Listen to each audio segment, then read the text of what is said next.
হযরত ইউনূস আলাইহিস সালাম মাছে তারে গিলে ফেলে দিল।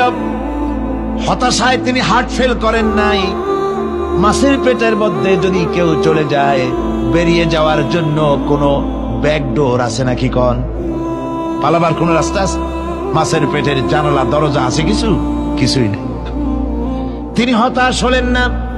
মাছের পেটের ভেতরে বসে হযরত ইউনূস আলাইহিস সালাম বুক ভরা আশা নিয়ে আল্লাহর দরবারে তিনি ঘোষণা করলেন, লা ইলাহা ইল্লা আনতা সুবহানাকা ইন্নী কুনতু মিনাজ জালিমিন। পড়েন না সবাই, লা ইলাহা ইল্লা আনতা সুবহানাকা ইন্নী কুনতু মিনাজ জালিমিন।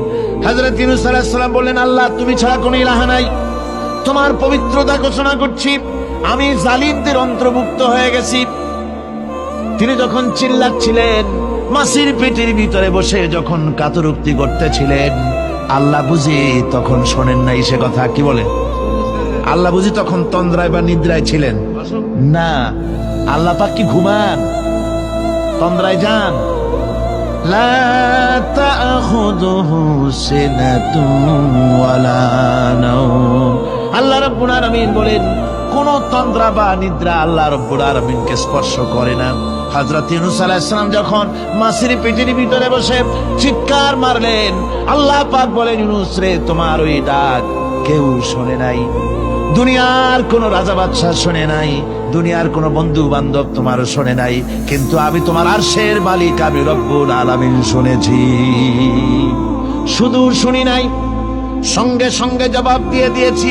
ফাস্তাজাবনা লাহু ওয়া নাজ্জাইনাহু মিনাল গাম্মি। পড়েন, ফাস্তাজাবনা লাহু ওয়া নাজ্জাইনাহু মিনাল গাম্মি ওয়া কাযালিকা নুনজিল মুমিনিন। আল্লাহ পাক বলেন, আমি জবাব দিলাম। মাছের পেটের ভিতরে বেদনা শুরু হয়ে গেল। মাছ আর তলদেশে শুয়ে থাকতে পারলো না, সাঁতরাতে পারলো না, মাছ ভেসে উঠল উপরে। পেটের যন্ত্রণায় মাছ কিনারায় চলে এসে বমি করে দিতে পারলে যেন বাঁচি, এই অবস্থা মাছের হলো। কিনারায় চলে এলো, বমি করে ইউনূস আলাইহিস সালামকে ফেলে দিল। মাছও বাঁচলো, ইউনূস আলাইহিস সালামও বাঁচলো। আল্লাহ রাব্বুল আলামিন বলেন, মুমিনেরা শোনো, শুধু ইউনূসকে নয়, ওয়া কাযালিকা নুনজিল মুমিনিন। এইভাবে করে মুমিন বান্দারা যদি আমাকে ডাকে, আমার কাছে যদি হাত ফাইলায়, আমি আল্লাহ রাব্বুল আলামিন মুমিনদের এভাবে মুক্ত করে দেই।